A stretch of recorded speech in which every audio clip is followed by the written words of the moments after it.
চিংড়ি মাছের মালাইকারি যেটা খেলে আপনার বাসার লোক সবাই বলবে চিংড়ি মাছ নিয়ে আসলে এইভাবেই প্রতিবার রান্না করতে, কারণ এটার টেস্ট এত সুন্দর যে কখনো ভোলারই মতো না। হ্যালো এভরিওয়ান, আসসালামু আলাইকুম। চলে আসলাম নতুন একটা ভিডিও নিয়ে। বেশ ভালোই আছি, আপনারা কেমন আছেন? আশা করি ভালোই আছেন। অবশ্যই কেউ জানাতে ভুলবেন না।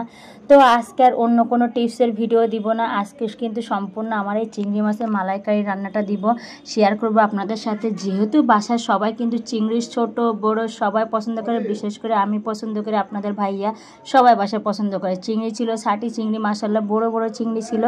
তো আমি কিন্তু চিংড়ি সবসময় ছিলে নেই, পুরোটা ছিলে করি, তারপর কেটে দেয়। দেখবেন আমার চিংড়ি মাছের হচ্ছে না মাঝখানে কিন্তু হচ্ছে না কাটা থাকে একটু, মাঝখানে চিংড়ি মাছের ভিতরে একটা কালো শিরা থাকে, সেটা সবসময় বের করে দেয়। ভিডিওটা স্কিপ হয়ে গেছে, তো পরবর্তী আরেকদিন যদি বড় চিংড়ি কাটি তা কাটার ভিডিওটা আপনাদের সাথে শেয়ার করব। তো এখানে কিন্তু আমি একটু ঝালের গুঁড়া এবং হলুদ আর লবণ দিয়ে কিন্তু একটু ভেজে নেব। ভেজে নেওয়ার পরে কিন্তু আমি হচ্ছে না মশলা কষাবো। এখানে দেখতেছেন আমি আগের টিপে একটা চিংড়ি একবার দিয়ে দিয়েছি, আবার কিন্তু আমি আরেক টিপে ভেজে নিলাম একবার। এইভাবে কিন্তু চিংড়িটা অনেক সম্ভব মজা হয়। এখানে কিন্তু যেহেতু আমি ঝাল আর হলুদটা দিয়ে দিয়েছি, যার কারণে কিন্তু চিংড়ি মাছের ফ্লেভারটা একটু ভিতরে ঝাল চলে গেছে, যার কারণে কিন্তু রান্না করার পরে অসম্ভব মজা হবে এবং খেতেও অনেক লোভনীয় লাগবে। তো যারা আপনারা চিংড়ি মাছ পছন্দ করেন এবং যদি আপনারা চিংড়ি মাছটা বড় রাখতে চান, তাহলে লেজের দিক থেকে একটু ছিলকা রেখে দেবেন, মাথাটা রেখে দেবেন, তাহলে কিন্তু দেখতে বড় লাগে।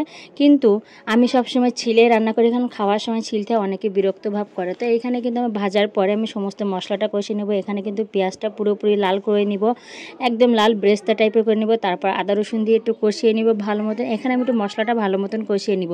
তারপর আমার রেডি করা মশলা আমার বাসায় যেগুলো ছিল সেগুলো দিয়েছিলাম, শুধু আমি এক্সট্রা নিচে নারকেলের দুধ দিয়ে চিংড়ি মাছের মালাইকারি কিন্তু অসম্ভব মজা লাগে। নারকেলের দুধের ফ্লেভার মানে ভোলারই মতন না। তো এখানে হালকা একটু বেরেস্তা করে রাখতেছিলাম, যাতে আমি মাঝখানে গুঁড়িয়ে দিয়ে দিতে পারি, এটা অনেক মজা লাগে।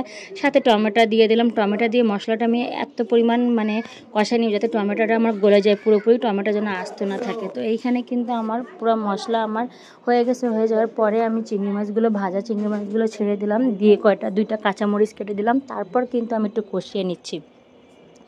যারা আপনাদের এরকম রেসিপি ভালো লাগে, সবসময় কিন্তু টিপস ভিডিও রেসিপির ভিডিও দিবেন না। এর জন্য ক্যাটাগরিটা আপনারা ঠিক রাখবেন সবসময়, যাতে আপনারা সব ভিডিও পার্সোনাল বলেন এবং আপনাদের রান্নাবান্না এবং টিপস ভিডিও দিবেন।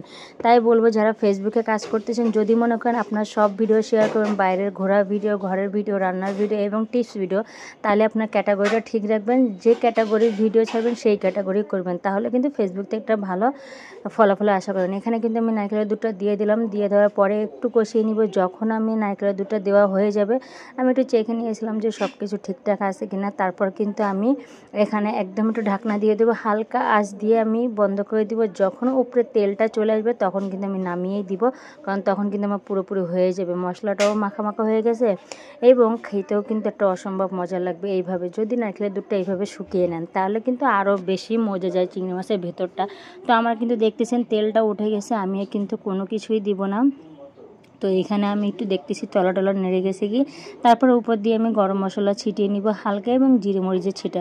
এইভাবে রান্না করে দেখবেন অসম্ভব মজা লাগবে এবং খেতেও অনেক লোভনীয়, বাসার ছোটো বড়ো সবাই পছন্দ করে নেবে। তো আমার ভিডিওটা যে যেখান থেকে দেখতেছেন অবশ্যই লাইক কমেন্ট শেয়ার করে পাশে থাকবেন। আপনাদের একটা লাইক কমেন্ট শেয়ারকে এই পেজটা অনেক দূর এগিয়ে যেতে পারে। ভালোবাসা দোয়া রইল পরবর্তী ভিডিওর জন্য। লাইক করবেন।